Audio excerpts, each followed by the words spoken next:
All right, the second client, 35-year-old male, single male, makes about $50K, needs some life insurance to pay off existing debt. He's got some business expenses, college loans like most people do, and should he die prematurely, he wants to make sure that his family or friends or whoever doesn't have to take on that debt, so he's looking for some affordable premium that would fit into his budget.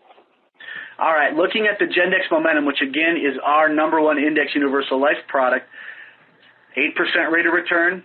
We're utilizing the top risk class here, super preferred. Actually, go back to that second one. The first one. We utilized the second best risk class. This is the best risk class, super preferred, and utilizing again the Gendex Momentum. Minimum premium or target, which is basically the same thing here, is $8,558.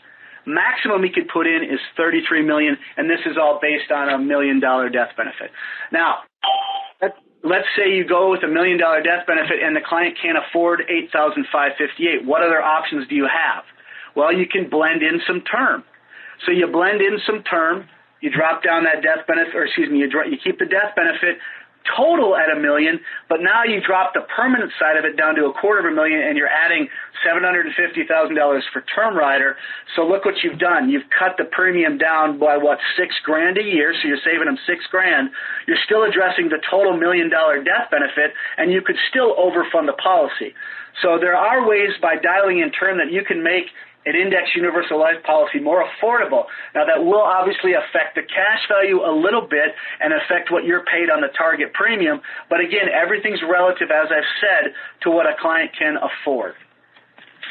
All right, the last concept we're going to look at is a husband and wife with young kids.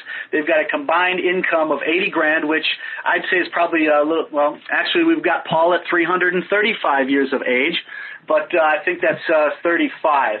So 35 and 33, and a combined income of $80K, and need the death benefit protection again, and then they have about $500 a month to utilize for disposable income. All right, the Gendex Survivor, which is our second-to-die policy, and second-to-die policies, as we briefly covered, pay out upon the death of the second insured. However, with Allianz, you have a first-to-die rider, which is very unique. So you can turn a second-to-die policy into a policy that pays out upon the death of not only the first insured, but also the second insured, which is, if everybody remembers, are fantastic options or scenarios for business situations. So in this case, $500,000 death benefit on the second to die, and we're going to add a first to die rider for another $500,000, which will exist for 20 years. So it's almost like having a additional term coverage for $500K. Now, it's not a term rider, or it's a rider, but keep in mind it's the same type of concept there. All right, so if we're funding it at $500 a month, and we do so in 20 years, we've got cash surrender value of just shy of $192,000, or just a little over $191,000. You see the illustrated rate is 7%.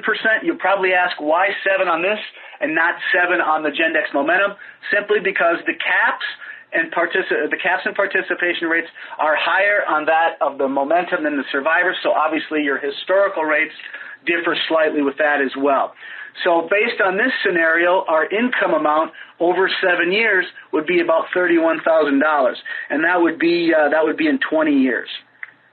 So as you can see, a Survivor is a fantastic option there, and especially having the ability to dial in a first-to-die rider, which now can insure both lives on the policy, and would be a fantastic option for business solutions.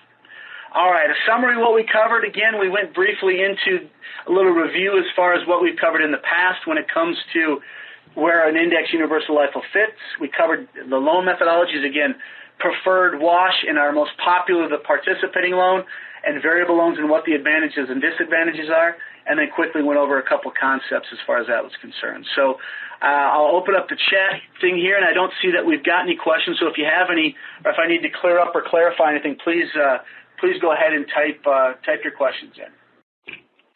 All right. Well, I'm going to take that as there's no questions today. Thank you so much, Lee, and thank you all again for joining us today. If you missed any part of today's webinar or any part of this series, we'll have the recorded versions posted to our website in the next couple days. And if you have any questions, please feel free to call us at 415-369-9990 or visit our website at www.privada.com. Thank you again, and enjoy the rest of your day.